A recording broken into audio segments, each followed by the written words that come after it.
This is The Modern Leader Way. The podcast for corporate career women who want to feel good on their way to the top. I'm Emma Clayton, and I'll be sharing with you tangible advice to help you stop sacrificing your soul in the name of success and experience more balance, confidence and fulfillment both in and out of work. Hello and welcome back to the final piece in the Modern Leader Framework, and that is the foundation of She Leads in Her Own Way. I don't know about you, but the Kook song just springs to mind with this every time.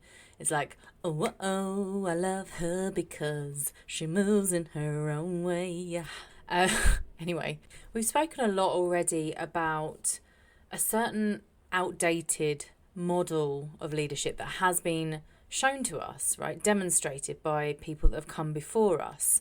And we had this saying about stepping into the shoes of your predecessor.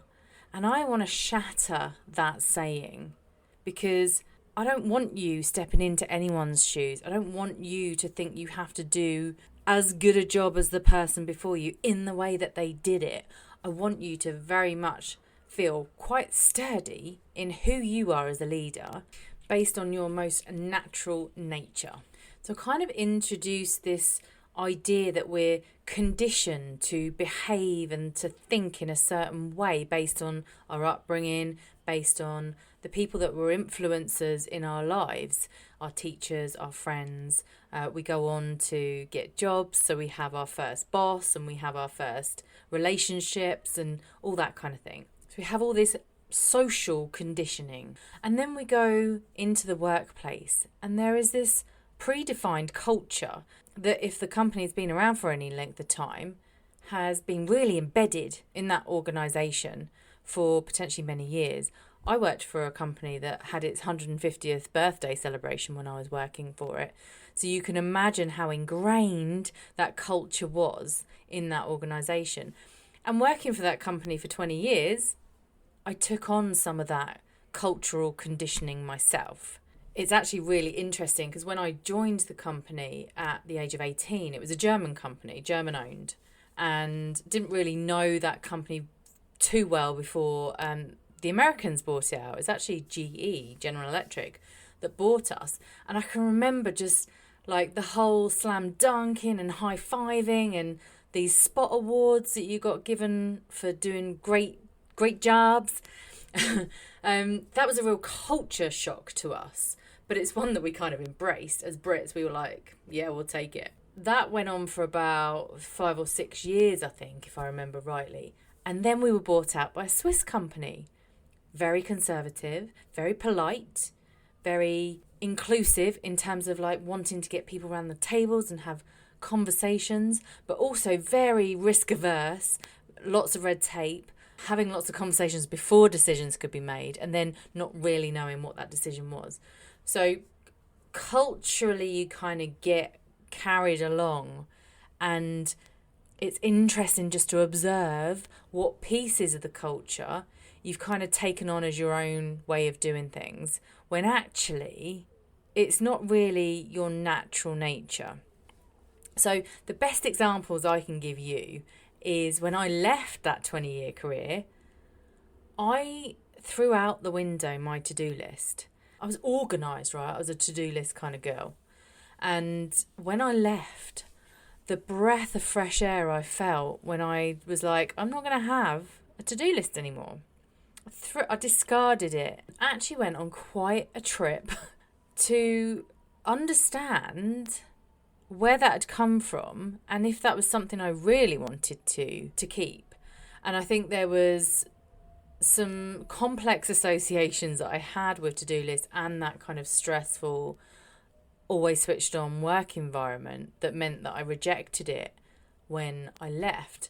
And actually 5 years on, I've brought back an element of that organisation, that being on top of multiple things and being able to deliver and execute something on time.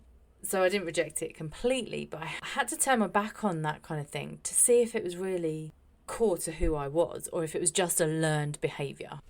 And then there's your role, right? And if you're new to that role or you're just stepping into it, there was someone potentially doing it before, unless it's a brand new role that's been created that you're going to mould. Generally, we find that someone has done that before, or there's multiple people doing similar roles. And when it comes to your own contribution to the company, to the role, is that you operate from your own unique blueprint. That is, you do things in the way that only you can do things in the way that you do it. And only you can say things in the way that you say it. And that there's no real line of separation between how you would do that or say that or bring that if you were in or out of work.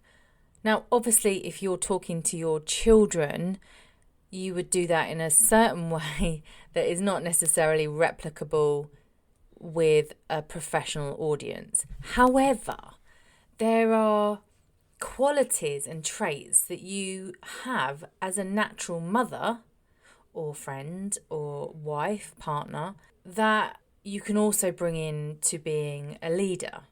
And these tend to be more feminine traits than the more masculine ones that we were talking about at the very beginning.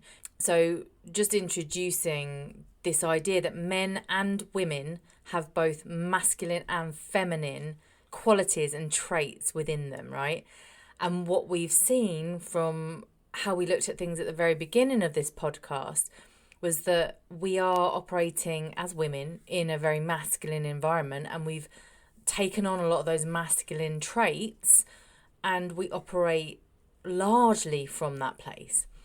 But actually we have all these feminine traits, as do men, but more naturally we tend to leave them at home.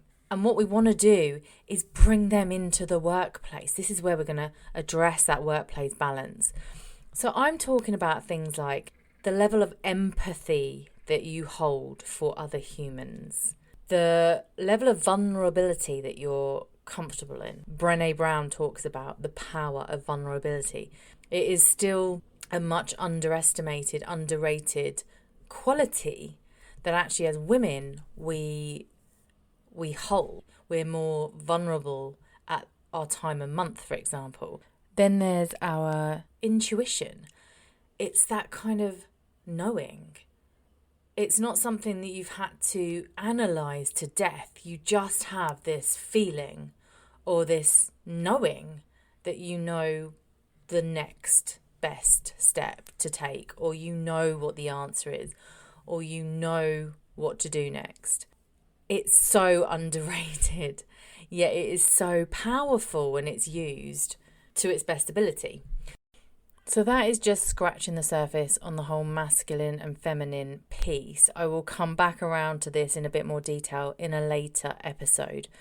But if I was to sum up this foundational piece, it is that we want to honour the way it was done before by not stepping into your predecessors' shoes, but bringing your own unique style, experience, knowledge and character to the role. And this, with all the other pieces, building that know, like and trust, leading yourself first, bringing your whole self to the table, we will, slowly, one woman at a time, address the workplace balance and shift the shape of corporate as we know it. So that is it, my friends. The Modern Leader Way podcast is now relaunched into season 4. I am back next week. I think I'm going to do 2 episode drops next week. We're going to talk about what it means to play the inner game that I talk about, because you can't do any of this that we've been talking about over the last few days without it being very much a focus on what needs to shift internally and the process that I call unbecoming, which is that whole piece about stripping back all these conditioned layers of things that we think we need to do to be our best self, but actually it just hides our true self. And I want to leave you with this, and that is an invitation to join me in the Human Design Initiation, which is, I've been talking about it at the end of the last few episodes, and I'm going to bang on about this system until you all get it, because it really has been life-changing for me in terms of really opening my eyes to what is true to who I am. What does feel good for me? What is my own way? What is the conditioned way? And and how can I go about kind of unraveling some of those layers. So it really is a beautiful system when you get into it that gives us so much information as to how we were designed to come here and operate most effectively and move through this life.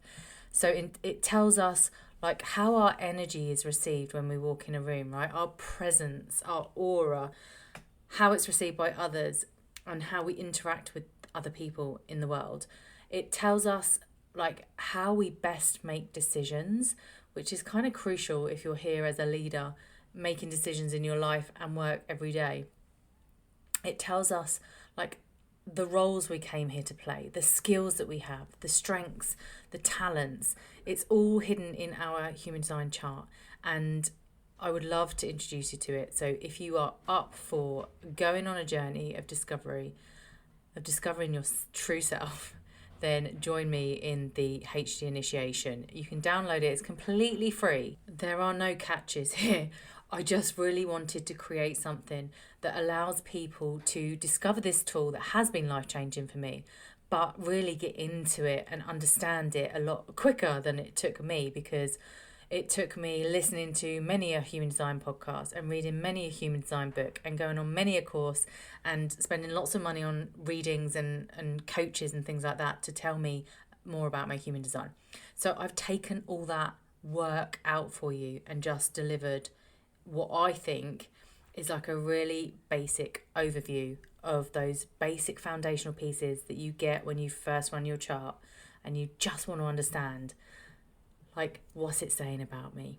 And then you can be the one that decides if it fits or if it doesn't, if it feels right or if it doesn't, because there's no tool out there that's going to tell you who you are, but it certainly is a good gauge for how on point it really is. So that's the HD initiation. You'll find the link in the show notes. As always, if you love what you're hearing, please do rate and review the show and make sure you're subscribed so that you get to hear about the next episode that drops. And if you think of a friend or a colleague who might benefit from listening to this too, it's always better when you can have a conversation with someone. So share it with them too. And I thank you from the bottom of my heart, and I will see you next week. And until then, take care.